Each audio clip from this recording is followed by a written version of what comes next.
What is going on, guys, and welcome to ForTheFans with me, Jack, and my co-host Ben. Coming up with today's show, we're going to be taking a look at the two knockout fixtures kicking off today. Brazil v Chile is first. Let's see if Neymar can set the world alight.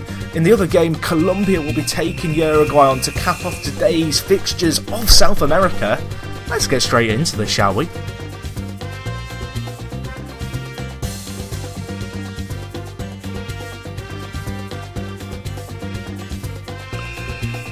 Day 17 is upon us. The last 16 is here. It's me, Ben, co-host Jack. I'm here. Hello. He's here. How you doing? I'm decent, actually. I'm looking forward to, there was a day without football yesterday, and I was kind of sat, not really knowing what to do with myself. I'm a bit worried now for when the World Cup ends. I should say that we did do a podcast yesterday, despite there being no football. It was a review of all the groups. So rarely do I do this, but it's well worth going back to listen to. I think. Yeah. Definitely. Shall we start? Yesterday we asked the question what people's favourite game was, their most impressive player, and the biggest letdown. Yeah. Have you got any of those up, or would you like me to read them all out? If you want to get them up, I'm on Twitter, so I'll try and find the ones that we got off the Twitter sphere, of course, at ForTheFans. I'll start with one. Ross Young on the YouTube said his favourite game was France-Switzerland. He put Nigeria-Iran, I think he was being sarcastic. Player of the tournament, Jimmy Rod. But he actually wrote James Rodriguez, or James Rodriguez, whatever. And the biggest letdown was either Casillas, Diego Costa, or Spain. So I think he had a Spanish vibe going on there. Have you got one on the Twitter? I have. Someone's favourite match was France 5, Switzerland 2. This was Joe Ireland. Stand-up player for him was Jimmy Rod. And he didn't write Jimmy Rod, but I'll translate it for the viewers. And biggest letdown was Spain and Lukaku. Yeah, fair enough. We talked about Lukaku, didn't we? He just hasn't been firing on all cylinders. And Origi, who's now been linked with Liverpool, the exciting little 19-year-old, is looking pretty darn decent. Usain McCarthy also said that his favourite game was Spain versus Holland. I think we said that one yesterday. Most impressive player was Messi or Joel Campbell. So that's a different one. And the biggest letdown was Gerrard or Spain. So, yeah, have you got another one? No, we didn't get many answers on this for Twitter. Loads of people ranting about Tim Cahill. Someone telling me that we're more likely to be bit by a shark. I'm more likely to be bit by Luis Suarez than a shark. And I've seen that all over Twitter. And it's not a fact, is it? Let's face it. I am more likely to... The math that they did was, Suarez has played against 16,000 people between his first bite and his third. And so it's like a 3 in 16,000, which is 1 in 2,000, which is the chances of a shark attack. No, it's not. No, it's not. Because Luis Suarez isn't always on a football pitch. And also, the fact should be not that you are more likely to be bitten, it should be professional footballers are more likely to be bitten by Luis Suarez than a shark. Which, when you phrase it like that, doesn't actually sound that impressive. No, it doesn't. Well, thank you for answering the question, if you did so on Twitter or YouTube. Also, predictions today. I've decided we're going to mix this up, Jack, because I think predicting two results, it's a little bit easy. It is. So, what I want is the two results and the number of yellow cards. And as always, you have until half-time. Is that the kind of combined total of the two games? It's like the bonus ball, yeah, but it's the combined total of all the yellow cards in today's games. So you give one number and two scores. Yeah, so if you get both results right, but you don't get the yellow cards right, that is going to be heartbreaking. Yeah, that's going to be really tricky. But maybe you guys are up to the task. If you get the two results, we'll definitely shout you out on Twitter. I think we'll give you. We won't be in there to win, the 2003 World Cup highlights, but the Rugby World Cup, that is. Yeah. But you'll get a shout out. I mean, I don't know which is better there. I've got to be honest. Yeah, the shout out is probably more valuable. It is. You can probably sell the shout out. Anyway, I don't know if it would encourage more people to do this, but you'll definitely get a shout out on the Twitter if you even answer the question. Well, no, that's not true. Right, shall we start with today's games? Shall we start with the hosts, Brazil versus Chile? Alexis Sanchez is worried, Jack. He is worried. Well, Pele's worried. Everyone's worried about today's game, aren't they? And there's a bit of panic amongst the Brazilian faithful, and Chile are worried that the referee is going to be slightly biased towards the home nation. Do you think they've been biased towards the home nation? I don't think they have, really. That first game was a little bit... I think the Croatia game's kind of the one that hangs in everyone's memory.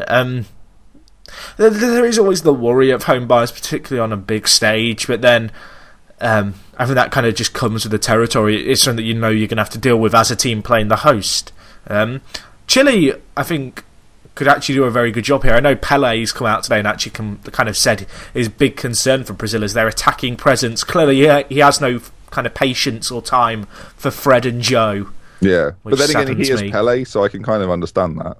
he's probably sat there thinking, I can do a better job than these guys. I never actually retired. Get me on the pitch. Do you think if Pele was in the Brazilian side during the qualifiers, not during the actual tournament, he could get a goal against someone like Peru? Yeah. God, that's slagging off Peru. If you're a Peruvian, I'm so sorry. If Nobby Solano's listening. I actually know a few people from Peru. They don't watch the podcast, but there's it's a bit of an odd country to know people from. I only know about them because, well, I know them from university, but they ate guinea pig once. Not sure that's legal in England, but let's move on. I was going to ask you about your friends from Peru, but now I think that's all we need to know. On that bombshell. Yeah. Anyway, so Brazil are looking like they're going to start the same team that finished the last game. Well, not finished the last game, that started the last game. David Luiz is nursing a slight back problem. Oh, is he? That's because he's been carrying Marcelo and Dani Alves. Also, Scolari has said that Paulinho, he likes with his blind faith. He believes in Paulinho no matter what happens. So Fernandinho is unlikely to get a start, although played very well when he came on. I found it interesting today that Scolari has actually come out and kind of said that the Brazil players are getting more afraid as they prepare for this game, because we talked about how we felt like Scolari was a manager who really kind of, he gives confidence to a team. He gets rid of that fear factor. And so he's kind of come out and said, it's normal for us to be anxious, like especially in a knockout stage. And he says, that nervous, hopefully, isn't going to kind of bite back the team. And I don't know. I mean, is that pressure as much as the kind of officials are a factor? Do you reckon that fear factor for the home team is equally maybe a detriment to them? Maybe a bit of nerves? I kind of almost want to say Marcelo's own goal was a sign of that. Well, who do you think's under more pressure going into this game, Brazil or Chile? I think there's a clear answer. Yeah. So that being Brazil, I think Chile are they're a very clever side. They know when to go forward. They know when to sit and hold. They could, I think it's been said before that if a team are going to knock Brazil out of this tournament, it may well be another South American team, because European teams aren't really used to the dynamism of South American teams, and we've seen that this tournament. As we mentioned today, 4 South American teams are in the next round. The European teams have fallen by the wayside. You look at teams like England and Spain and whatnot have all gone out. Russia, another one, not in the tournament anymore. And then you look at these 4 teams that we're going to talk about today, all play a very similar style. And Brazil, if anything, are the only team that don't play this style. Brazil tries to control the game a little bit better because they're arguably a better side on paper. They're like a good Japan, basically. Why? Every show. If Japan had Neymar, they'd be favourites to win the tournament. He does look like a Japanese pop star, Neymar. He does. Yeah. Well, there are a lot of people from Japan who live in Brazil. About that on every single ITV and BBC commentary. I don't know why that's a thing. Maybe it's because I only watched the Japan games where they kind of whip out the facts and think it's this amazing thing that loads of Japanese people live in Brazil. Yeah. But I don't know. Maybe he does look like he could have some Japanese blood in him, Neymar. Are you trying to tap up Neymar for the Japanese national side? Yes, maybe. Right. What is this country? Has anyone got his mobile number or Facebook? I'll give him a buzz. Chile are expected to start again with Vidal. Obviously, he missed the last game because he's been nursing an injury, and I think the Chile coach is just trying to get him back into the fold gently, very gently. Gary Medel also picked up a knock, but he should be fine. It was a muscle strain, not really a knock, more of a strain. So those two are likely to be the heart of that team, and they've done very well when they've played together. Obviously, Vidal sits just in front of... Actually, I'll say that. Vidal's been quite attacking this tournament, more so than I ever thought he would. Yeah. When I hear about Vidal, I expect him to be a bit like box to box. But when he played for Chile recently, especially against... Who was it? Who was the second game they played against? Oh, this is awful. Jack, help me. Spain. Spain, yeah. Well, Spain 2-0. He was quite attacking in that role. He sat right behind Sanchez and Vargas. So, yeah, but I honestly think that this could... I don't want to ruin everyone's dreams, but I think Chile could cause the upset. I'm saying it now, Jack. Well, Chile lost, didn't they? 3-0 in this very tie at the exact same stage last World Cup, so it's kind of a little bit odd to see them meeting up in the same thing. I think my favourite Chile story about this whole World Cup is the fact that there are 3,000 Chileans in a convoy of 800 cars who have driven down to Brazil for this match. That is terrifying. They just posted it on Facebook, we're going to drive down to Brazil for the match. We don't have tickets, but we're just going to turn up. Oh... I love that. It's a pretty good story, I thought. Just it's like the house parties you see on Facebook. It's I just wanted to post on Facebook to get a few friends over, and then 10,000 people turned up. It's like that, except it's a more productive thing. Imagine getting an invite on that. Do you have a car? Are you from Chile? Let's go. Let's drive down there or drive up. Is it up or down? I don't know. Well, Chile, Chile's on the coast, isn't it? It like spans the entire length of South America. Oh, so is it? It's like a cross, really. Is it east then? Yeah, Brazil's on the northeast of Brazil. Who would have thought? Who would have thought this would turn into? I was about to say, who would have thought this would turn into a geography lesson? Well, I've already heard about hamsters in Peru. So is it guinea pigs or hamsters? Guinea pigs. Guinea pigs. Sorry. I should point out they didn't eat them in England. They were talking about when they were in the motherland. They don't call it the motherland. They're not Russian. But what has this become? I don't know. No. Should we move on to the other game? Do you think people can tell that there's only 2 games today? Yeah, I feel like we're having to pad this out well. But hopefully you're enjoying this somewhat less direct. Jack, we can't move on yet. Why can't we move on? Because you've not given me a prediction for Brazil versus Chile. I think Chile 2-1. I dare say that. There you now. I'm showing blind faith in the Chileans. I'm going to go with... You don't know, do you? This is tough. Oh, this is a tricky... I'm going to go with 2-2. Brazil to take it in extra time 4-2. That would be great. That would arguably be game of the tournament. We've not got a guest today, so what I've decided to do is I've decided to stalk Mark Lawrenson and get his predictions, and he's predicting 2-0 Brazil. Is he? Yeah, but that's the classic Loro. He probably thinks they're at home, like literally just at home, because they're the first team on the thing. Well, they are at home, aren't they? Because they're the host. Yeah, but what I mean is, I guarantee... I don't know, it doesn't really work, because Colombia probably will beat Uruguay. Let's talk about Colombia versus Uruguay. Excellent. We'll crack on with this one. This should be a very feisty affair. Tasty affair. Can't wait to get our teeth into this one. Yeah, it looks like Jimmy Rudd will be back in the starting lineup. Jackson Martinez, despite getting a double, will probably drop back down to the bench. I'd be gutted if I was him.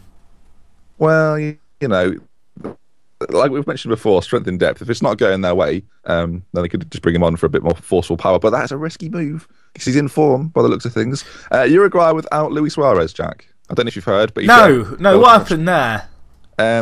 He fell onto the... Well, shall I tell you how he's described it? Yes. He trips in the box, falls onto the shoulder of Chiellini with his teeth, but he doesn't actually bite him. Oh. So that is what are we going to discuss the bite, or shall we? I feel like it's something that's going to come up again and again. And we did it. Yeah, we did it a few shows ago, didn't we? Actually, I think it was 2 days ago. Yeah. Okay. Well, what I do want to talk about, I guess, because Uruguay are playing, it's fair. The Uruguayan press and their FA are idiots. To be fair, though, and I'm not just saying this as a little bit of fun, our media coverage seems to have been completely different everywhere else in the world. Like the Mexicans, for example. I've seen some Mexican articles about it. They're just taking the mick out of Suarez. They find it hilarious. It is like if you strip it down, it is very funny. Yeah. Like he's biting footballers. He's like Jack the Ripper without the murder bit.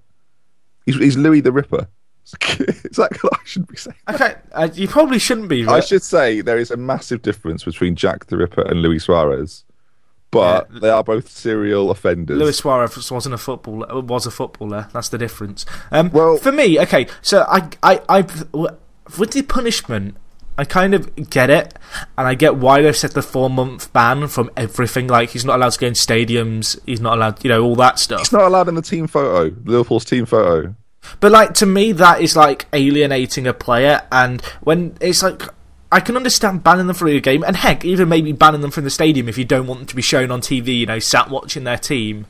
But, like, to completely seclude an alien to, like, that's a bad kind of thing for a player's, like, psychological state. Like, imagine if you were in secondary school with all your mates again, and you just got told, right, you can't sit with them, you're going to sit on your own in every class, have no one to talk to you for the entire day. I mean, basically, what they've done... My middle school life, anyway. Basically, what they've done is they've put him in... they've suspended him from lessons, is what they've done. Yeah, they've made him... Did you ever have a boy at your school who would, like, shave his head and would be extracted from the rest of the group and would have to sit in the corridor? That's what they've done. Yeah, they've done that to Louis. And the thing is, that's not particularly good for someone's psychological state. He's probably going to go around biting Liverpool players in a sign of love when he gets back. They've not done that to Louis. What they've done is they've said, right, you've shaved your head, you're not allowed to be in the school, so you're going to have to go home, and you're not actually allowed to learn anything because that constitutes schoolwork, and you've been banned from that as well.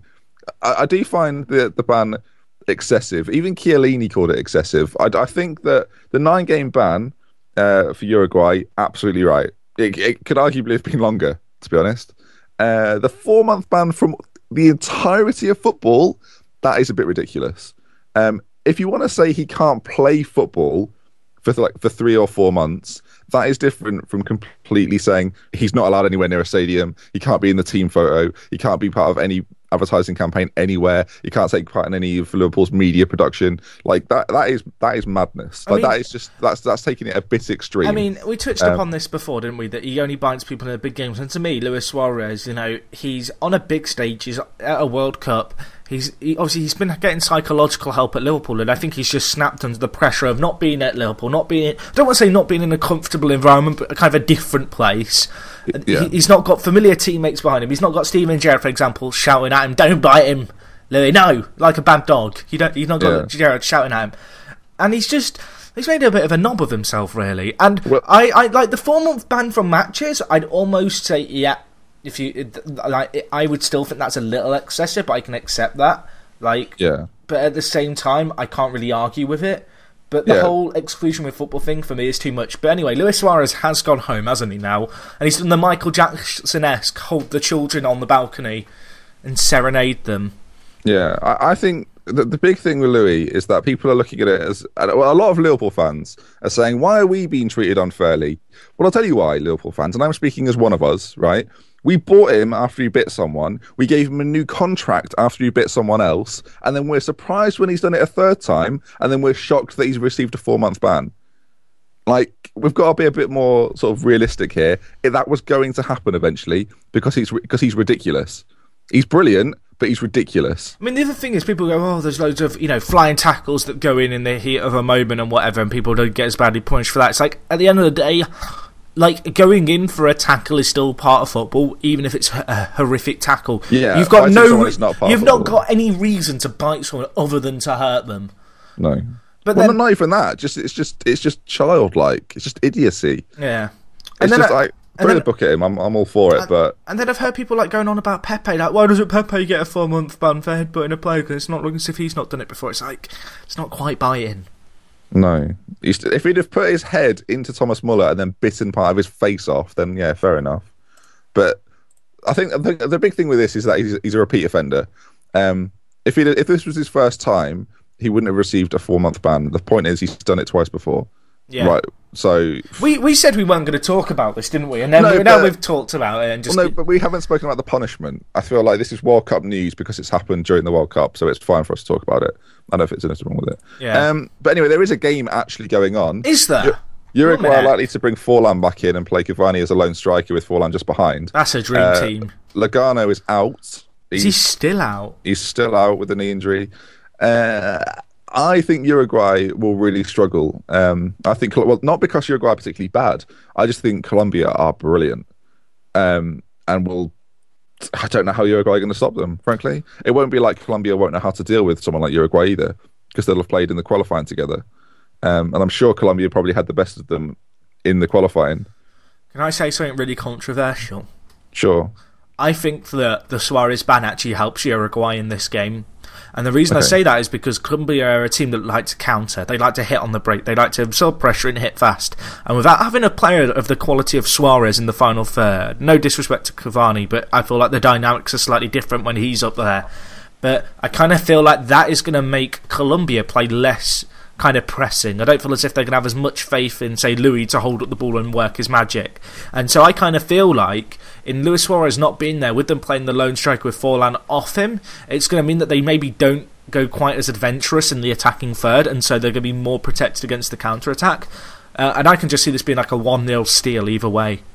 Can you? Can you really? Yeah. I genuinely think that Colombia will blitz them, because I don't think Uruguay are particularly good at the back. It amazes me that Italy didn't play a more sort of flowing attacking game against Uruguay, because I think it would have opened the game up, and I honestly think Italy would have picked them apart. They were obviously terrified of... I hate to bring up again, but they were obviously scared of Louis and Cavani working together, because they did against England, and I'm sure that fear factor held them back a little bit. I'm not sure Colombia will be as fearful, especially now Louis not there. How do you see it going, score-wise? I said in 1 or 2 goals. I think it'll be 1 or 2 goals. I can't see it being a blowout for Colombia. I think it might finish like 2-0, 2-1. I'm going to stick my head out and go with 1-0, and I think it's going to be 1-0 Colombia. I think it'll be this is going to sound weird because the scoreline doesn't suggest it, but I think it'll be like a close 3-0, by which I mean I think it'll be 1-0 for a long period of time. I think Colombia will score quite early, maybe like 20 minutes in, and then you'll feel like Uruguay are going to get back in, and then Uruguay will be left exposed, Colombia will get a second, and then they'll still act like they've got to keep pushing on, and Colombia might nick a third, because Colombia are devastating on the attack, absolutely devastating, as they've proved in this tournament so far. So we think it'll be Brazil and... Well, actually, I don't think it'll be Brazil. You do. I think it'll be Chile. Yeah. But we're both unanimously thinking it'll be Colombia. Yeah? Yeah, I'd go with that. Can I just say on the Uruguay thing as well, there's been a lot of talk about... Is it Oscar Tabarez, the head coach at Uruguay? But he's just said the most ludicrous shit. Well, he did a 12-minute monologue, didn't he, in his press conference yesterday about how he's like, I'm not taking any questions. Here's what I've got to say. And he's threatened to quit the FIFA post he holds. He's snapped. He's 67. I think he was going to lead them anyway. It's just an excuse not to have to turn up to the FIFA meetings anymore. Well, he's talking he said he'll quit if this Suarez thing continues. What are you talking about? Can I just say, my favourite bit about this whole thing is the fact that Luis Suarez has been fined in Swiss francs. Well, yeah, because that's where the FIFA... I know, but that's just funny. The fact it's Swiss francs. What, 100,000 Swiss francs? Which, equals out to £65,000. I use euros. Use pound. You're in France. I know Switzerland kind of come into it a bit, but you got rid of the francs 10 years ago, France. Well, Blatter likes his Swiss francs. Anyway, we asked the question. This is a nice lead-in, really. Diego Maradona has come out in support of Luis Suarez. He thinks it's a disgrace because, when's Diego done anything controversial? Never. So I asked Twitter, who would you want in your corner in a football situation? Someone from football. Who would you like? First on the Twitter was James Taylor, who said Sir Alex Ferguson, because if he's standing up to you, all the United supporters around the world, etc., he's got them behind him. He scares people too, which is good. I'm not scared of Sir Alex Ferguson anymore. I feel like that's gone now. That's all. I look at him now and I go, "You're a frail old man." Gotta be honest. Matty said Neil Ruddock because he's hard as nails, which is fair enough. He's written hard, hasn't he? He's not written hard. He's written hard with an A. Someone else, but Marcus said Roy Keane. Similar thing, I assume, with that one. Similar thing. Adam went for Shola Amiobi. What a hero he put. I'm not sure I'd want him in my corner if shit's the fan. Sorry, Mrs. Jack. I'm not sure he'd be the one to help me out. Joe Ireland is back again. He was on earlier, wasn't he? He was. He loves to. If you don't respond to us, if you don't know you exist, Joe Ireland, loyal viewer, shout out to you. But he did say Joey Barton because he isn't afraid to start a fight if things get out of hand, which I'm sure we can also kind of go with. And finally, to round this all up, Dan said, he said Luis Suarez, as did he anyone that would offend him. And I think with that, we'll leave Twitter there. If you're not answering the Twitter question, it's around midday every day at ForTheFans Show.